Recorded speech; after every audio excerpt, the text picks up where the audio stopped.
Hello everyone, Mr. Chantry here, your neighborhood planetarium director, with the November 2020 edition of Evening Sky Excursions, where I show you what to look for in the sky. This month, the sun rises earlier, but you get to sleep in. You can find the days of the week in the sky. We say goodbye summer sky, hello winter sky, and we will close out the month with a lunar eclipse that you have to wait until 2:30 in the morning to see. And even then, won't notice that it's happening. So where do we begin? It's always best to start at the beginning. You may notice on November 1st that the sun came up an hour earlier than it did on the day before, on October 31st, and it will set an hour earlier. The phenomenon of day and night is caused by the rotation or spinning of the Earth. So did the Earth spin faster on Halloween night from all of the candy? Is that why the sun comes up earlier on this one day per year? No. The sun rising an hour earlier on November 1st has nothing to do with astronomy, the Earth's rotation, or how the sky works. Daylight saving time is a human creation. Basically, lots of people agreed to start changing the times on their clocks in the summer. During the late spring and early summer, around June's summer solstice, the days are longer, and without daylight saving time, the sun would rise around 4:30 in the morning, while most people are sleeping. In order to get more daylight hours in the evenings, we change the clocks ahead, so the sun appears to rise around 5:30 in the morning, but stays out until about 8:30 in the evening. In November, the length of the days shorten.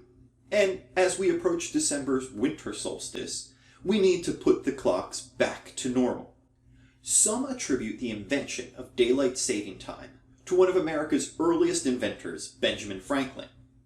Franklin suggested something like daylight saving time in his satirical 1784 essay, An Economic Project, that he wrote while living in Paris. In this essay, that was intended as kind of a joke, he suggested that the people of Paris change their clocks in the summer to save money on candles and lamp oil at night, and so that he was not woken up so early in the morning by the sun. Although he first mentioned it, no one seriously considered doing it until 1895, when George Hudson, a man in New Zealand, wanted more time to look for bugs after dinner. To learn more about the full weird history of daylight saving time, check out the video linked in the description from one of my favorite YouTube channels, Smarter Every Day. Have you ever wondered why there are 7 days in a week? It's been 1 week. Why not 5 or 8? It has to do with the sky, and this month you can see all 7 days. The creation of the 7-day week is attributed to the Babylonians that inhabited modern-day Iraq. They, like many other ancient cultures, watched the night sky very carefully and found that all but 7 objects in the sky seemed permanent. The 7 lights that did not move like everything else in the sky were the sun, the moon, and what we know today are the 5 planets that are visible in the sky without a telescope or binoculars. The ancient cultures celebrated each of these 7 lights on different days. The names of the days of the week still provide evidence of the influence from cultures thousands of years ago. The most obvious day is Sunday, which is named for the sun. Which celestial object do you think Monday is named for? Yes, the moon. Over the thousands of years since the days were first named, cultures, languages, and the gods that the days were associated with have all changed. Because of this, most of the other days' names are not as obvious, except for Saturday. Which planet do you think Saturday is named for? This month, you can see all 7 objects visible in the sky. To see the sun, just go outside on a clear day. The other 6 objects can best be spotted on the 10th and 11th of the month. Since daylight saving time ends November 1st, the sun sets around 5 o'clock and it's dark by 6. Hello, darkness, my old friend. Here we are on the evening of November 10th, when you can catch 3 of the 5 visible planets just after sunset. All month, Jupiter and Saturn will be seen bright in the southwest after sunset, until about 9 p.m. when they set. As mentioned last month, notice how they continue to get closer each night until December 21st, and Mars will be visible bright in the southeast most of the night. To spot the other 2 planets, you'll need to get up before sunrise, between 5 and 6 in the morning.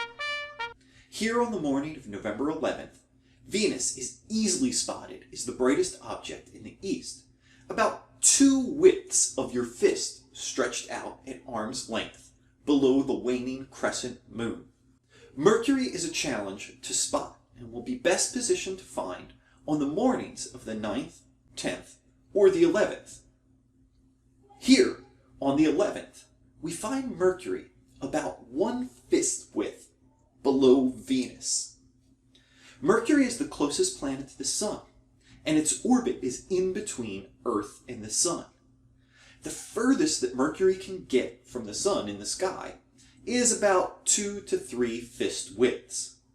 That means that Mercury will only be seen just before sunrise or just after sunset during twilight. So you never see Mercury against a truly dark sky background.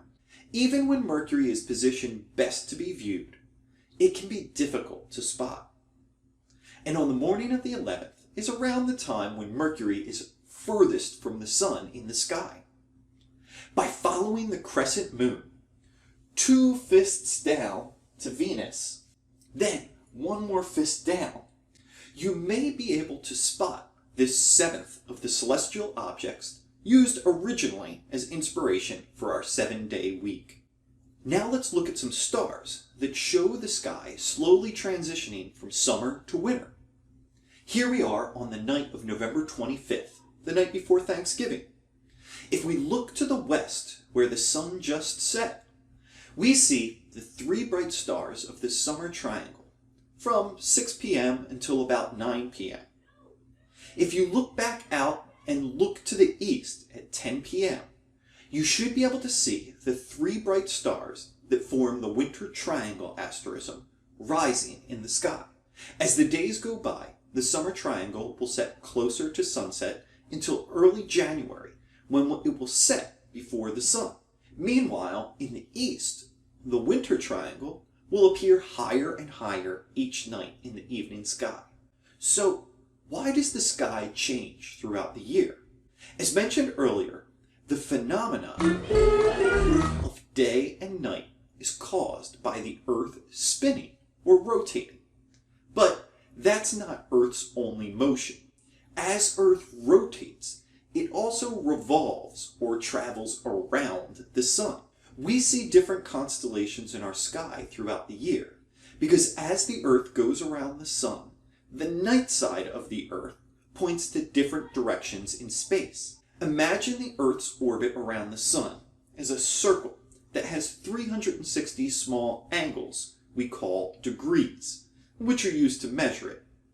We know that it takes 365.256 days for the Earth to complete 1 revolution around the sun.